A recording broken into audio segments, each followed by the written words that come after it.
কদিনের জ্বরে আমার জায়ের হঠাৎ মৃত্যু হয়। তার ছোট ছোট দুটো ছেলে মেয়ের দায়িত্ব আমাদের উপর এসে পড়ে।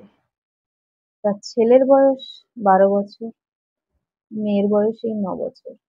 তার বাবা তাদের দায়িত্ব সম্পূর্ণটা আমার উপরে ছেড়ে দিয়েছে। তার বাবা বাইরে থাকে বলে ছেলে মেয়েদের দেখভাল করার মতো সময় তার কাছে নেই। আমরা বলেছিলাম, আপনি যেখানে থাকেন সেখানেই নিয়ে যান, ছেলে মেয়েকে ভালো স্কুলে ভর্তি করিয়ে দিন। আমার ভাসুর তাতে রাজি হয়নি। আমার ভাসুর বলেছিল, যত যাই করি একটা মায়ের অভাব তো থাকবেই। তোমার কাছে থাকলে তুমি তাদেরকে মায়ের মতো আগলে রাখতে পারবে। আমার কাছে থাকলে আমি সেই সময়টুকু দিতে পারবো না। অগত্যা আমার স্বামী নিজের ভাইপো ভাইঝিকে নিজের কাছেই রাখতে সম্মত হলো। তাদেরকে তো আর দূরে ছুঁড়ে ফেলে দিতে পারে না। তাদের মা চলে গেছে বলে তারা অসহায়ের মতো ঘুরে বেড়াবে, সেটা মেনে নেওয়া যায় কি করে? আমার ভাসুর বলল, চিন্তা করিস না ভাই, টাকা পয়সা আমি মাসে মাসে তোকে পাঠিয়ে দেব। ওদের পড়াশোনার খাওয়া দাওয়ার সমস্ত দায়িত্ব আমি তোর আর ছোট বৌমার হাতে ছেড়ে দিলাম। এই বলে আমার ভাসুর নিজের গন্তব্যে চলে যায়।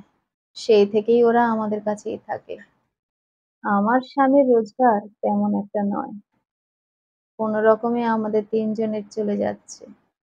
তার উপরে এই দুটো বাচ্চা, যদিও তাদের বাবা বলেছে টাকা পাঠাবে, সেই ভরসায় ওদের দায়িত্বটা নিলাম। দেখতে দেখতে প্রায় ১ বছর কেটে গেল। ছেলেটা ক্লাস 8-এ উঠল, মেয়েটা ক্লাস 5-এ উঠল। তাদের খরচ দিনকে দিন বেড়ে চলেছে। আমার ভাসুর তো টাকা পয়সা বেশ যোগান দিয়ে যাচ্ছে, সুতরাং খরচ নিয়ে চিন্তা আমাদের নেই। এরপর দেখতে দেখতে আরো ৪টে বছর কেটে গেল।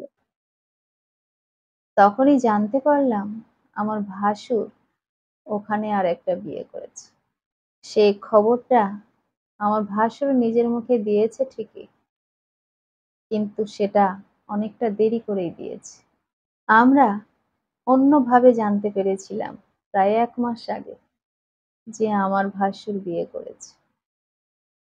১ মাস পর ভাইকে ফোন করে দাদা জানালো। দাদার কথা হলো, এখানে একা থাকি তো একটু রান্না বান্না করে দেওয়ার মতো কেউ নেই, নিজেকে হাত পুড়িয়ে রান্না করতে হয়, খুব কষ্ট হয় রে ভাই, সেই জন্য একটা বিয়ে করলাম। ভাই বলল, সে তুমি ঠিক করেছো দাদা, সেটা তোমার ইচ্ছে, ওটা নিয়ে আমাদের কিছু বলার নেই। ছেলে মেয়ে দুটোর পিছনে খরচ যেমন দিচ্ছ দিয়ে গেলেই ভালো, আর কিছু চাই না। আমার তো তেমন রোজগার নেই যে আমি ওদের দুজনেরও খরচ চালাবো। সুতরাং তুমি বিয়ে করো কি না করো সে বিষয়ে আমার জানার দরকার নেই, টাকা পয়সাগুলো ঠিকঠাক পাঠিও। আমার ভাসুর বলল, হ্যাঁ হ্যাঁ ভাই, ওসব নিয়ে তুই চিন্তা করিস না, ও তুই ঠিক পেয়ে যাবি। আমার ভাসুরের ছেলে এসে কাকুর কাছ থেকে ফোনটা নিয়ে বাবাকে বেশ কড়া কড়া কয়েকটা কথা শোনালো। সে বলল, বাবা, আজ ৪-৫ বছর হয়ে গেল আমাদের দেখার ইচ্ছা হয় না তোমার? আমরা সব পাশেই ছিলাম। আমার ভাসুর ছেলের প্রশ্ন শুনে গ্যাঁ গোঁ করতে লাগলো। তার গ্যাঁ গোঁ করতে করতে ছেলের কাছ থেকে তীরের মতো প্রশ্নবাণ তার কাছে পৌঁছে গেল। ছেলে বলল, এত বছর তো তুমি ওখানে একাই ছিলে, কোনোদিন তো তোমাকে হাত পুড়িয়ে রান্নার কথা শুনিনি। তোমাদের তো ক্যান্টিন ধরা আছে, যেখান থেকে তোমরা খাও, হঠাৎ করে এখন রান্নার কথা শুনছি। তুমি তো কখনো রান্না করো না, তাহলে কেন বললে যে হাত পুড়িয়ে রান্না করতে হচ্ছে? তুমি বিয়ে করেছো সেটা সরাসরি বলো, কিন্তু ভুলভাল কোনো কারণ দেখাবে না আমাদের। যথেষ্ট বড় হয়েছি জানি, তুমি কিভাবে থাকতে আগে সেটা আমরা খুব ভালো করেই জানি। তুমি রান্না কখনোই করতে না, আজকে রান্না করতে পারো না সেই কারণ দেখিয়ে বিয়ে করেছো, এই কথাগুলো বললে আমি অন্তত বিশ্বাস করব না।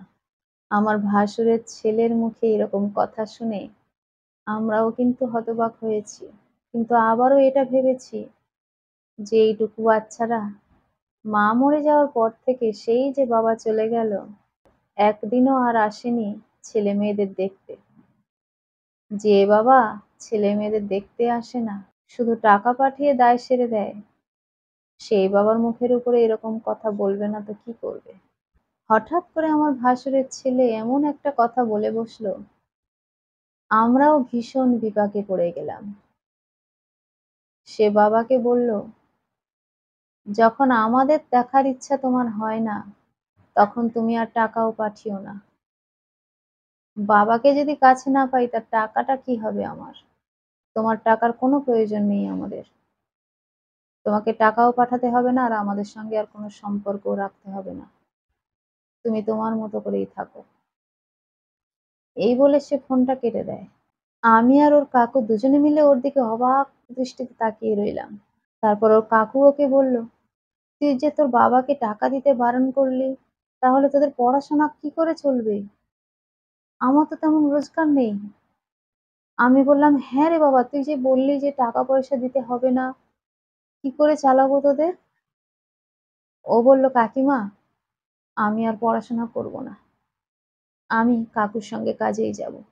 বোনটা পড়াশোনা করুক, তার জন্য আমি চেষ্টা করব টাকা রোজগার করার।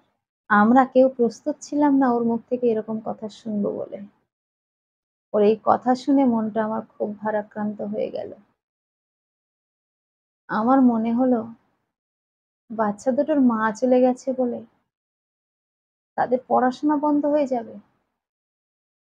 ওর কাকুর সঙ্গে সঙ্গে বলল, সে কি রে বাবা, তুই পড়াশোনা করবি না, কাজ করবি? এটা কি করে হয় বাবা?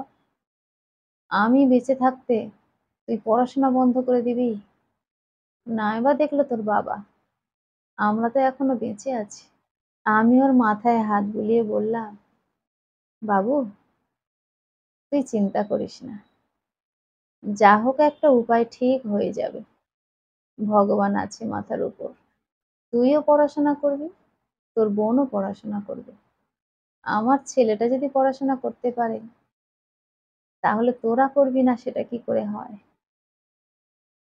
চেষ্টা করবো তোর কাকু আর আমি মিলে। দেখা যাক না, রোজগার নিশ্চয়ই বাড়বে। তোর কাকু যে কাজ করে সেই কাজটা ছেড়ে দেবে, আরো ভালো কোনো কোম্পানিতে ঢুকবে। তখন এতটা প্রয়োজনের কথা তোর কাকু ভাবেনি, কিন্তু এখন তোর কাকু নিশ্চয়ই ভাবছে যে আমার একটা ছেলে নয়, আমার তিনটে ছেলে মেয়ে। সুতরাং 5টা পেটের খাবার কিভাবে জোগাড় করতে হয় তোর কাকু নিশ্চয়ই সেটা মাথায় নেবে। কি গো, নেবে তো? আমি ওর কাকুর দিকে তাকিয়ে বললাম। সে আমাকে বলল, একদম ঠিক বলেছ, আমি দেখছি আরো কোনো ভালো কাজ জোগাড় করতে পারি কি। আমি বললাম, তুমিও চেষ্টা করো, আমিও বাড়িতে বসে কিভাবে রোজগার করা যায় সেই চেষ্টাই করব। আমরা দুজনে মিলে চেষ্টা করব আমাদের এই 3টে ছেলে মেয়েকে কি করে ভালোভাবে পড়াশোনা শিখিয়ে মানুষ করা যায়। আমার ভাসুরের ছেলে আমাকে জড়িয়ে ধরে বলল, কাকিমা, আমি তোমার মধ্যে আমার মাকে দেখেছি। তুমি আমার আরেক মা। তোমার মধ্যে আমি কখনো দেখিনি ভাইয়ের জন্য তুমি আলাদা কিছু করছো আর আমাদের 2 ভাই বোনের জন্য আলাদা কিছু করছো। সবসময় আমাদের 3 ভাই বোনকে তুমি সমান চোখে দেখেছো। মায়েরা তো এমনই হয়, তার 3 সন্তানের কথা সমানভাবে ভাবে। আমি যে সত্যি পড়াশোনা আবার করতে পারবো সেটা ভেবে আমি খুব আনন্দ পাচ্ছি কাকিমা। তোমরা আমাদের মাথার উপরে গাছের ছায়া হয়ে থেকো। আমি কথা দিচ্ছি, বড় হয়ে আমি আর ভাই দুজনেই তোমাদেরকে খুব ভালো রাখার চেষ্টা করব। একটা ছেলের যেমন দায়িত্ব থাকে তার বাবা মাকে দেখভাল করার বয়সকালে, আমি তার এক কণাও কম করব না কাকিমা। বিশ্বাস করো, আজ থেকে তুমি আমার মনে অন্যরকম জায়গা দখল করলে। আগে মায়ের মতো ছিলে, আজ থেকে কাকু আর তুমি আমাদের কাছে বাবা মা হয়েই থাকবে। কলমে ও কণ্ঠে। সোমা।